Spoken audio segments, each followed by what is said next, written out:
سورۃ البقرہ آیت نمبر 88۔ اعوذ باللہ من الشیطان الرجیم، بسم اللہ الرحمن الرحیم۔ وقالوا قلوبنا غلف بل لعنهم الله بكفرهم فقليلا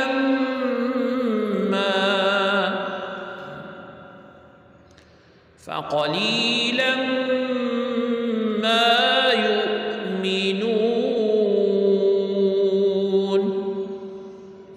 لفظی ترجمہ ہے وا اور قالو کہا انہوں نے، قلوب دل نہ ہمارے، غلف غلاف پڑے ہیں، بلکہ لعنت کی ہم ان کو اللہ رب العزت نے بسبب کفری انکار کرنے، ہم ان کے فا تو قلیلاً تھوڑے، ما جو یؤمنون ایمان لاتے ہیں۔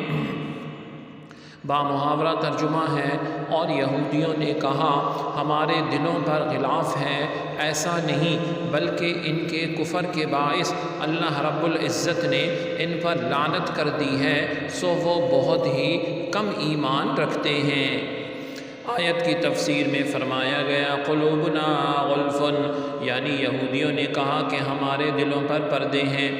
اس آیت میں یہود نے مذاق اڑانے کے طور پر کہا تھا کہ ہمارے دلوں پر پردے پڑے ہوئے ہیں۔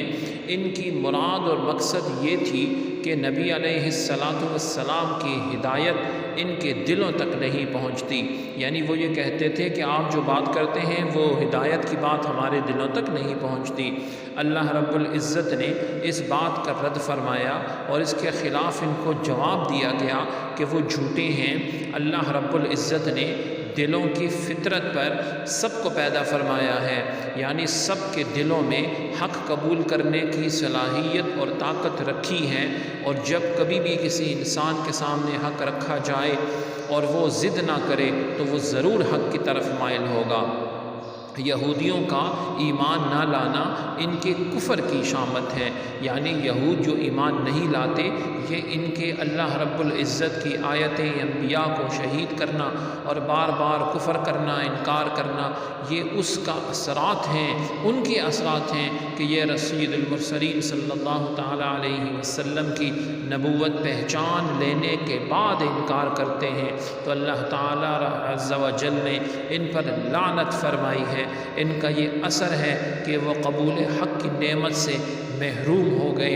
اس آیت سے معلوم ہوا کہ انسان جو ہے وہ حق کا انکار کرتا ہے بار بار تو اللہ تعالیٰ رب العزت، اللہ تعالیٰ عز و جل کی لعنت کا مستحق ہو جاتا ہے، حق کو قبول کرنے کی صلاحیت اس سے چھن جاتی ہے، ان کے دلوں پر اور کانوں پر مہر لگ جاتی ہے، جیسا کہ ارشاد ہے ختم اللہ علی قلوبہم وعلی سمعہم وعلی ابصارہم، اللہ رب العزت نے مہر لگا دی کہ یہ حق قبول نہیں کریں گے۔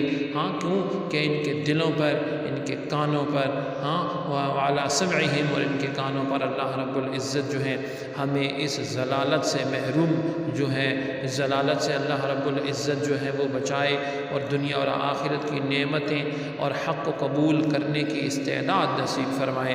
آج بھی ایسے لوگ ہیں جن کے دلوں میں عظمت رسالت سمجھنے سے پردے پڑے ہوئے ہیں۔